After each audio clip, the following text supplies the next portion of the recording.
Capítulo 13. Los cetros de iniciación. Los cetros de iniciación son de 4 tipos. 1. Cósmico. Utilizado por un logos cósmico en las iniciaciones de un logos solar y en la de los 3 principales logos planetarios. 2. Del sistema. Utilizado por un logos solar en las iniciaciones de un logos planetario. Nada tenemos que ver con la iniciación cósmica.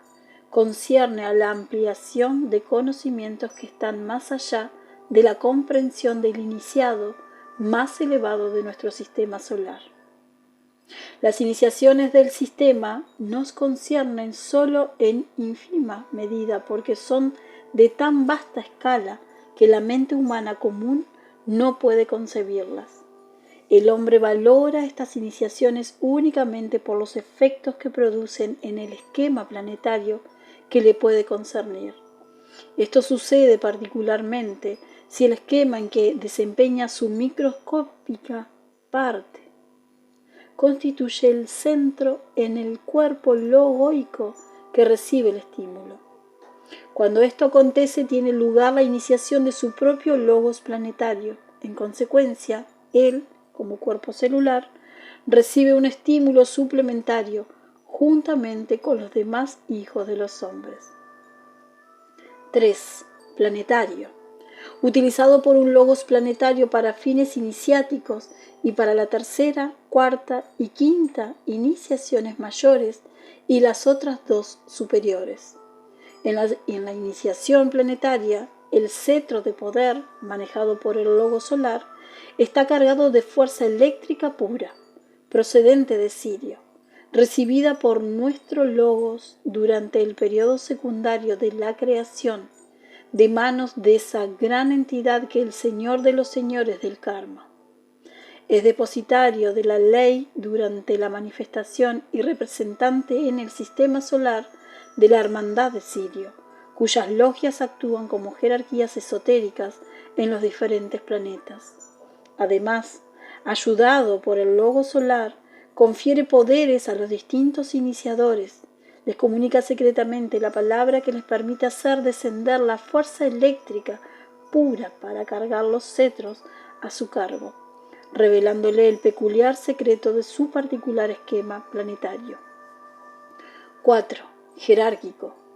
Utilizado por una jerarquía esotérica para las iniciaciones menores y por el Bodhisattva en las 2 primeras iniciaciones manásicas.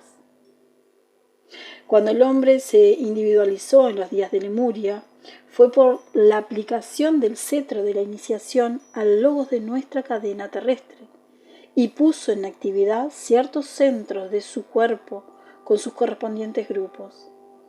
Dicha aplicación produjo literalmente el despertar de la vida al trabajo inteligente en el plano mental. El hombre animal era consciente en los planos físico y astral. Por el estímulo del cetro eléctrico, adquirió conciencia en el mental. Así se coordinaron los 3 cuerpos y el pensador fue capaz de funcionar en ellos. Todos los cetros de las iniciaciones producen determinados efectos. A. Estimulación de los fuegos latentes hasta que ardan. B. Sintetización de los fuegos mediante una actividad oculta que los ubica dentro del alcance mutuo. C. Intensificación de la actividad vibratoria de algún centro, sea en el hombre, en un hombre celestial o en un logo solar. D. Expansión de todos los cuerpos, pero principalmente el causal. E. Despertar del fuego kundalini o fuego latente en la base de la columna vertebral y su encauzamiento en progresión ascendente. Este fuego y el de manas son dirigidos en ciertas direcciones o triángulos, siguiendo al cetro a medida que se mueve en forma específica. Hay una definida razón esotérica, de acuerdo a las leyes de la electricidad, detrás del hecho conocido de que todo iniciado presentado al iniciador va acompañado por 2 maestros, que permanecen a cada lado del iniciado, constituyendo los 3 un triángulo que posibilita el trabajo. La fuerza del cetro es doble y su poder enorme.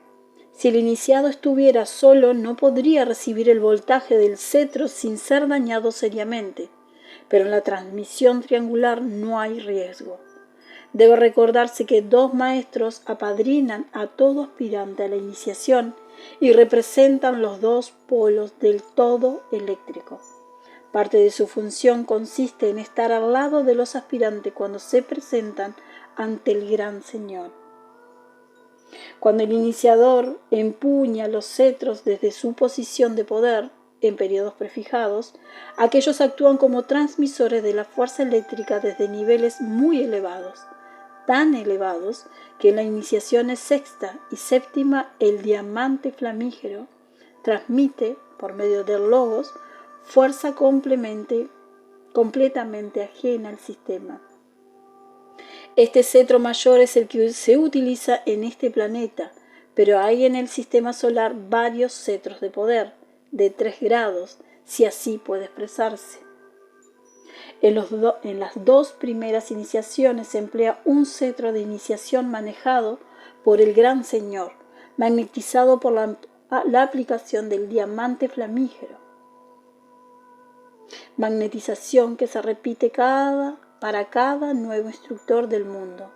Entonces, tiene lugar una maravillosa ceremonia en el momento en que el nuevo instructor toma posesión de su cargo, donde recibe su cetro de poder, el mismo cetro que se ha utilizado desde la fundación de nuestra jerarquía planetaria, y lo extiende al Señor del mundo, que lo toca con su propio poderoso cetro, cargándolo nuevamente con capacidad eléctrica. Esta ceremonia tiene lugar en Shambhala. El cetro de iniciación, llamado diamante flamígero, es empleado por Sanat Kumara, el iniciador 1, el cual se halla oculto en Oriente, velando el fuego que irradia la religión de la sabiduría. Fue traído desde Venus por el Señor del mundo y una vez en cada periodo mundial se lo somete a un proceso similar al del cetro menor. Entonces se recarga por acción directa del logos mismo del sistema solar. Tan solo el Señor del mundo y los chohanes de los rayos conocen la ubicación exacta de ese cetro y por ser el talismán de nuestra evolución, su principal guardián es el chohan de segundo rayo, bajo la autoridad del Señor del mundo, siendo ayudado por el Señor Deva del segundo plano. Los Budas de actividad son responsables de su custodia y subordinado a ellos se halla el chohan del rayo. Es utilizado en momentos determinados cuando debe hacerse un trabajo específico, no solo en las iniciaciones de los seres humanos, sino en ciertas funciones planetarias sobre las cuales actualmente nada sabemos. Tiene su lugar y función en ciertas ceremonias relacionadas con la ronda interna y con el triángulo formado por la Tierra, Marte y Mercurio. El propósito de los cetros de poder. En el cetro de un monarca se halla oculto, en esta época, el simbolismo de estos cetros. Se lo reconoce como símbolos de cargo y de poder, y aunque esto no es generalmente reconocido, son de origen eléctrico y su verdadera significación se refiere al estímulo dinámico de quienes tienen cargos subordinados, que están bajo su contacto, inspirándolos así a una acrecentada actividad y servicio en bien de la raza. El gran cetro es de poder del logos mismo, está oculto en el sol. Recapitulando, la ubicación esotérica de los distintos cetros es la siguiente. 1. El cetro del Bodhisattva se halla oculto en el corazón de la sabiduría, es decir, en Shambhala. 2. El cetro del iniciador 1 se halla oculto en Oriente, ubicación definidamente planetaria. 3. El cetro del logo solar se halla oculto en el corazón del Sol, esa misteriosa esfera subjetiva que subyace detrás de nuestro Sol físico, el cual es solo la envoltura protectora. 4. el cetro del logos cósmico, asociado con nuestro logos solar, se halla oculto en ese punto central de los cielos a cuyo alrededor gira nuestro sistema solar, denominado Sol Central Espiritual. En Shambhala se recarga un cetro para cada nuevo instructor del mundo. El cetro de Sanat Kumara se recarga a cada nuevo periodo mundial, por lo tanto 7 veces en la historia de un esquema planetario. El cetro logoico de poder se electrifica en cada nuevo periodo de la creación o para cada sistema solar, a través del cual se manifiesta el logos, así como se manifiesta el hombre por medio de la vida de su cuerpo físico. Las 2 primeras ceremonias se efectúan en Shambhala, lugar sagrado de la manifestación planetaria, ubicación central en nuestro planeta físico que corresponde al corazón de un ser humano. Muchos lugares de la superficie de la Tierra son, por ejemplo, famosos por sus propiedades curativas y se destacan porque constituyen puntos magnetizados y sus propiedades magnéticas se manifiestan como influencias curativas.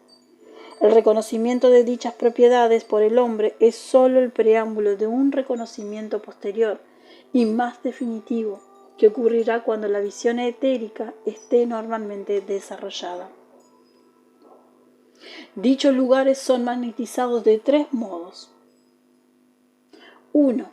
Por Sanat Kumara, actuando a través del Manu. Esto ocurre cuando es deseable formar un punto central magnético que por su poder atractivo agrupa en un todo coherente a una raza, nación o gran organización. Toda nación tiene su punto magnético, formado de materia etérica, por la aplicación del diamante flamígero a los éteres. Constituye el corazón nacional y la base del carácter nacional.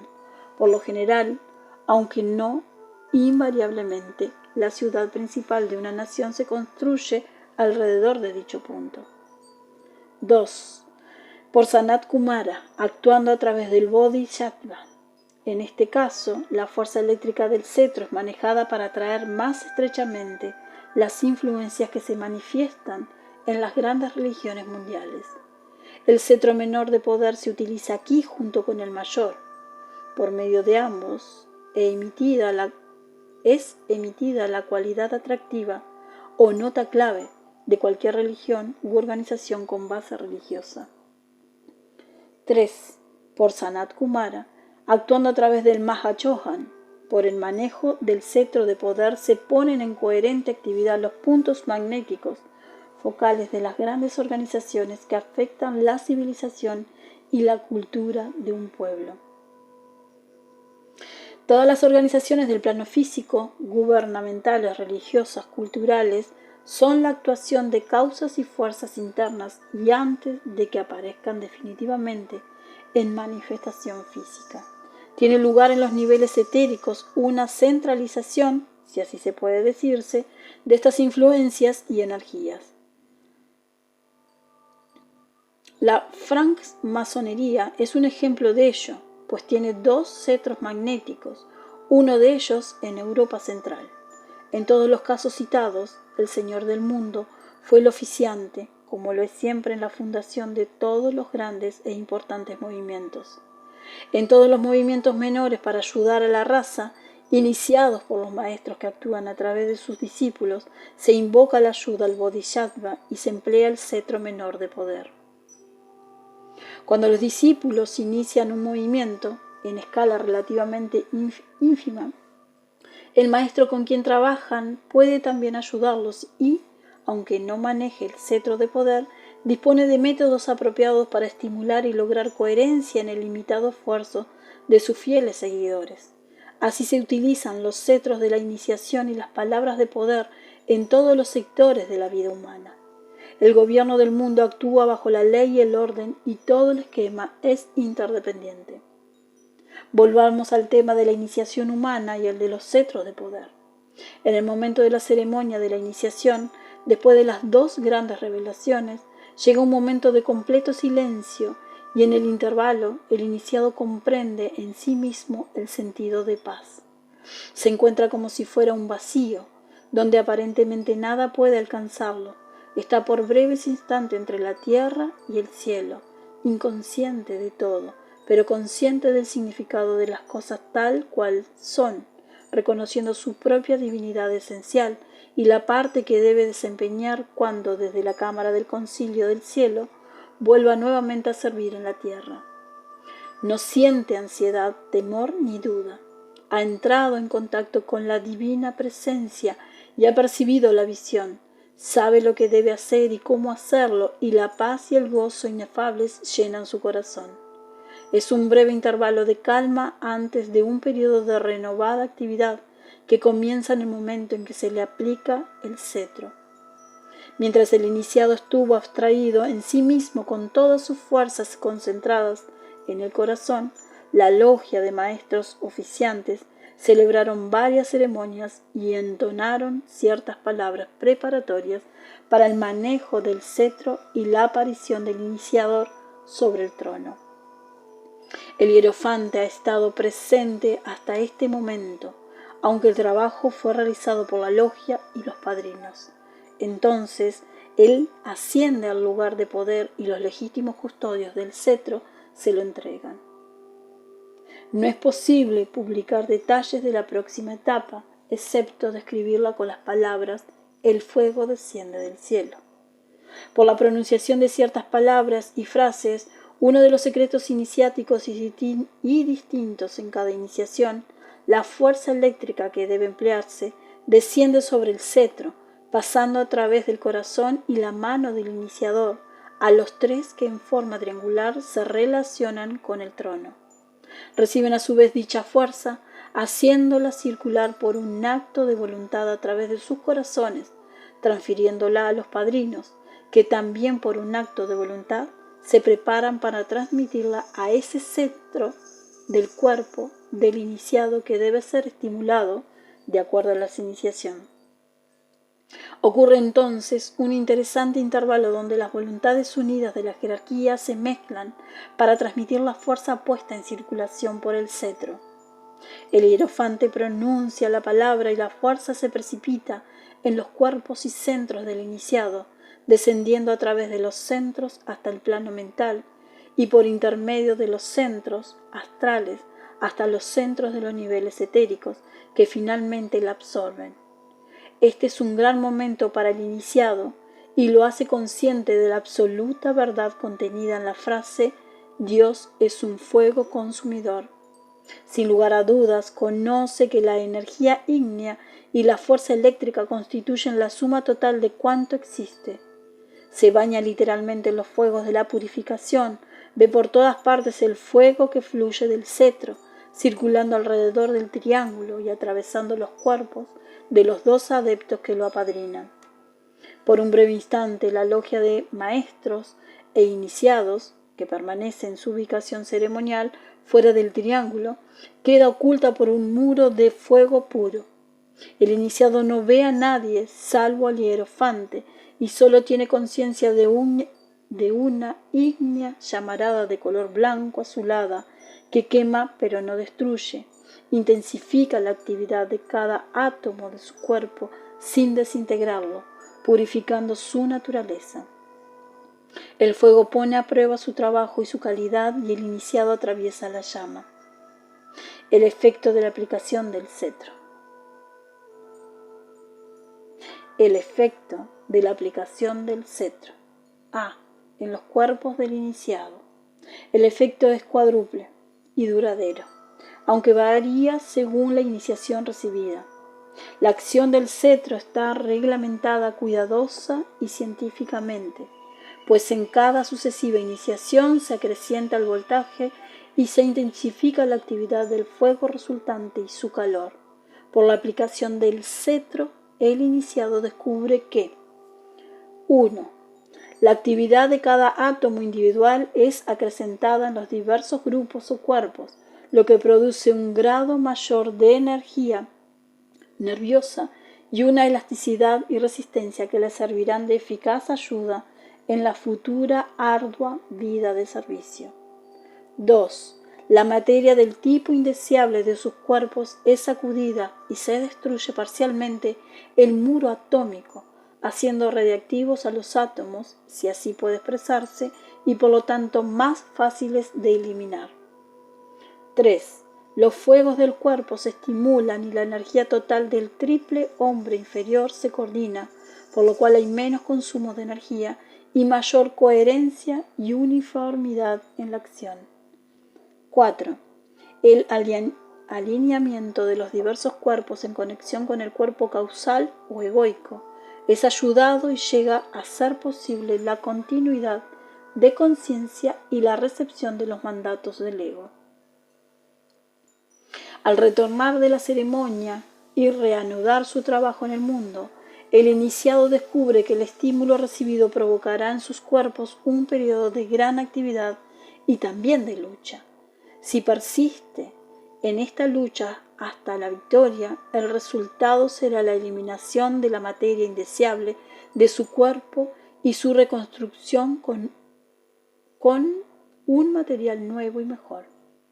Hallará que se acrecienta grandemente su poder por el servicio y se intensifica su energía nerviosa, de modo que mientras lo hace puede extraer de las reservas de fuerza hasta ahora insospechadas. También hallará que se acrecienta la respuesta del cerebro físico a la voz del yo superior y su receptividad a las impresiones superiores y sutiles. Oportunamente, por medio del trabajo realizado, logrará eliminar la materia de índole subatómica y construirá cuerpos de sustancia del subplano superior de cada plano. Llegará a darse cuenta de que todas sus energías pueden ser controladas consciente y constructivamente, de que conoce el verdadero significado de la continuidad de la conciencia y puede actuar simultáneamente en los tres planos con plena comprensión interna. B. En el cuerpo causal o egoico. Solo es posible tratar muy brevemente el efecto de la aplicación del cetro al cuerpo causal del iniciado. El tema es inmenso y está ampliamente dilucidado en Tratado sobre Fuego Cósmico.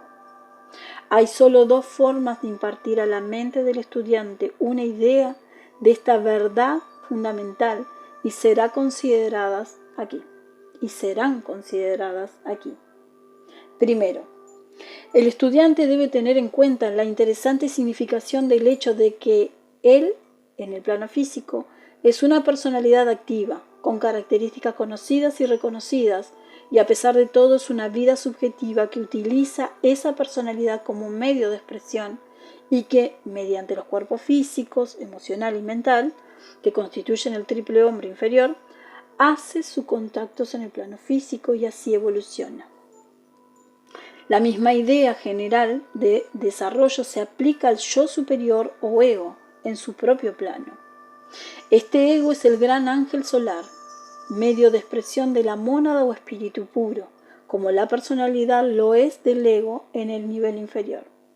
Desde el punto de vista del hombre en los tres mundos, este ego o señor solar es eterno, porque subsiste durante todo el ciclo de encarnaciones.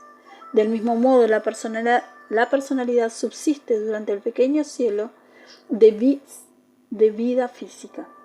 Sin embargo, su periodo de existencia solo es relativamente permanente y llega el día en que la vida manifestada por medio del ego, el pensador, ángel solar o Manasadeva, trata de liberarse incluso de esta limitación y volver a la fuente del donde emanó originalmente. Entonces, la vida que se manifestó como ángel solar y que por medio de la energía inherente mantuvo coherente por largas épocas la forma egoica, se retrae gradualmente y la forma se disipa lentamente. Las vidas menores que la constituían vuelven a la fuente general de sustancia débica, a pesar de la acrecentada conciencia y actividad adquirida por la experiencia de haber sido parte de una forma y utilizada por un aspecto más elevado de la existencia.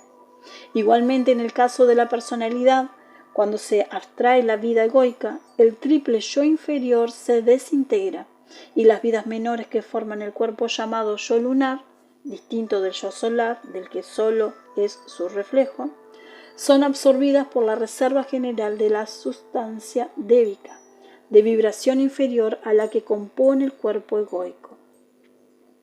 Análogamente, se ha desarrollado su evolución porque ha sido parte de una forma para empleo del yo superior. Mediante la aplicación del cetro de iniciación, se lleva a cabo el trabajo de separar el yo espiritual del yo superior, y la vida aprisionada se libera gradualmente, mientras el cuerpo causal es absorbido o desintegrado lentamente. Esto ha conducido, como se dice en los libros esotéricos, a la ruptura del cuerpo causal en cada iniciación, y a la idea de que el fuego central interno irrumpe gradualmente y destruye los muros confinadores, produciéndose la destrucción del templo de Salomón por la abstracción del Shekinah. Todas estas frases son simbólicas e intentan impartir a la mente del hombre la verdad fundamental desde distintos ángulos. Cuando ha llegado el momento de recibir la cuarta iniciación, se ha realizado el trabajo de destrucción. Cumplida su función, el ángel solar retorna a su propio lugar y las vidas solares buscan su punto de emanación. La vida dentro de la forma asciende triunfalmente al seno de su Padre en los cielos, así como la vida dentro del cuerpo físico, en el momento de la muerte, busca su fuente, el ego. Esto lo realiza en 4 etapas. 1.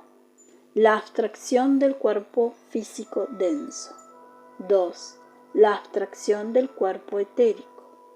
3. El posterior abandono del cuerpo astral. 4.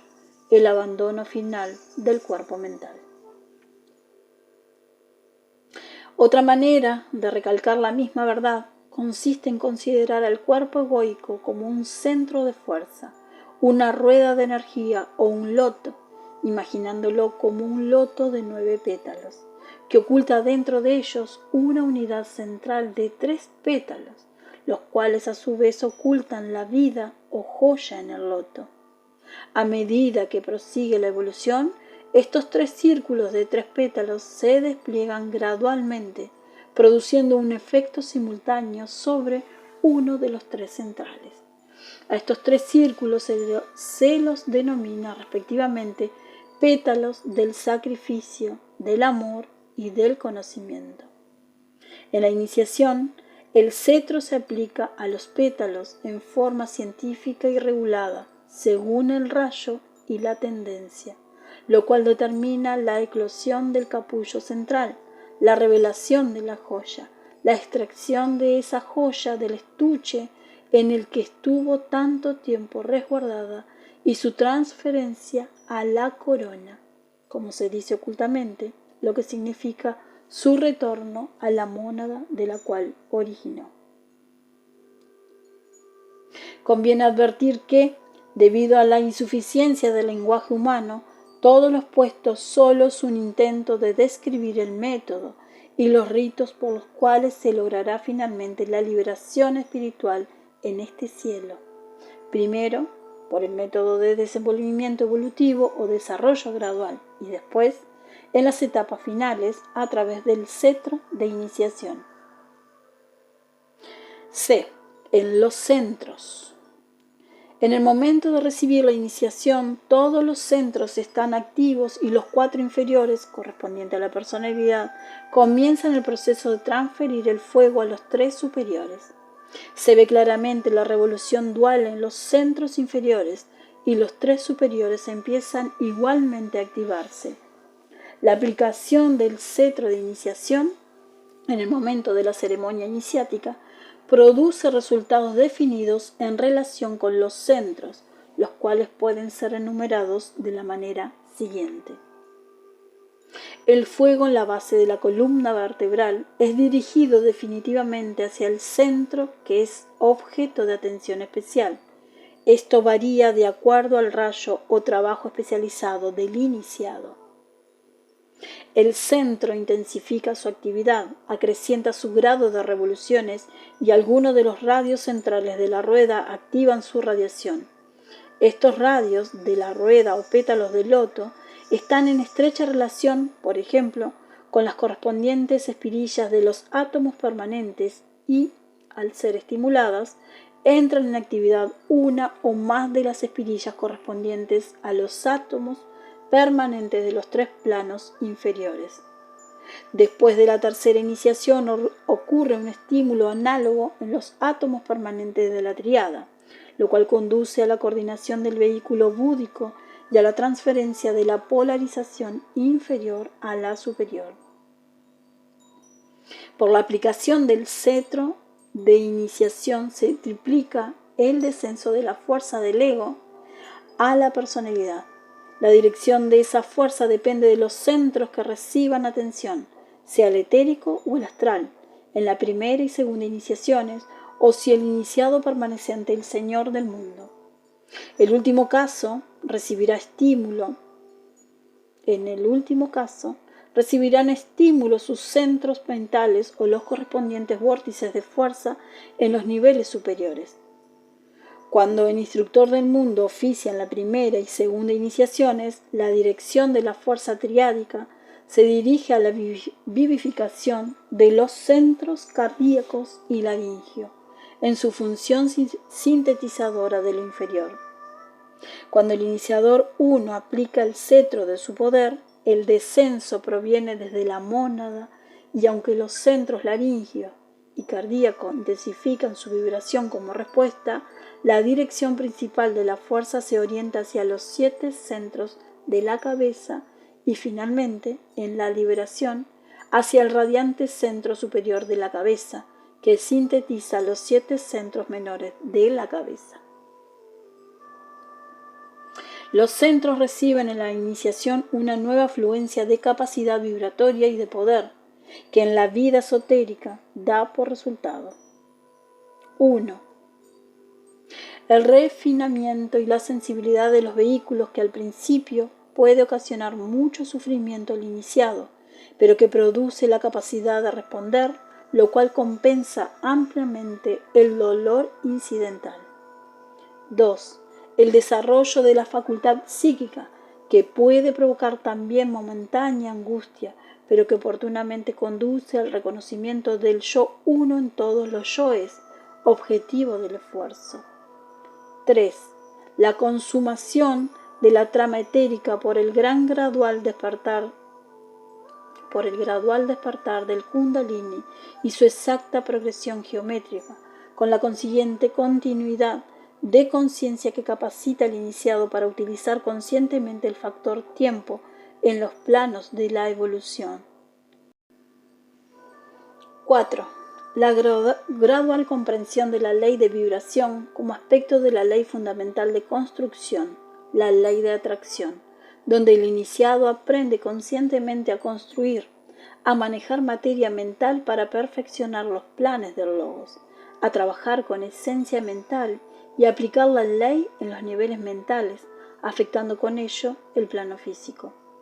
El movimiento se origina cósmicamente en niveles cósmicos, ocurriendo lo mismo en el microcosmos. Tenemos aquí una insinuación oculta que revelará mucho si reflexionamos sobre ella. Durante la iniciación, en el momento de la aplicación del cetro, el iniciado conoce conscientemente el significado de la ley de atracción en la construcción de formas y en la síntesis de los 3 fuegos. Su progreso dependerá de su capacidad para retener ese conocimiento y aplicar la ley. 5. El hierofante transmite al iniciado la energía manásica superior y así le permite conocer y reconocer conscientemente el plan destinado a su centro grupal a través del estímulo enormemente acrecentado. Esta fuerza desciende del átomo manásico permanente por intermedio del antakarana y se dirige al centro que el hierofante, de acuerdo a la ley, considera debe ser estimulado. 6. El iniciador estabiliza la fuerza y regula su afluencia al circular a través del cuerpo egoico. De modo que, cumplido el trabajo de desenvolvimiento, puede ser revelado el séptimo principio en el corazón del loto. El loto se abre más después de cada iniciación y empieza a brillar la luz en su centro, luz o fuego que finalmente se va abriendo camino hasta los 3 lotos del santuario, permitiendo ver la plena gloria interna y manifestarse el fuego eléctrico del espíritu. Debido a que esto se lleva a cabo en el segundo subplano del plano mental, donde está ahora situado el loto egoico, tiene lugar el correspondiente estímulo en la sustancia densa que forma los pétalos o rueda de los centros en los niveles astral y etérico.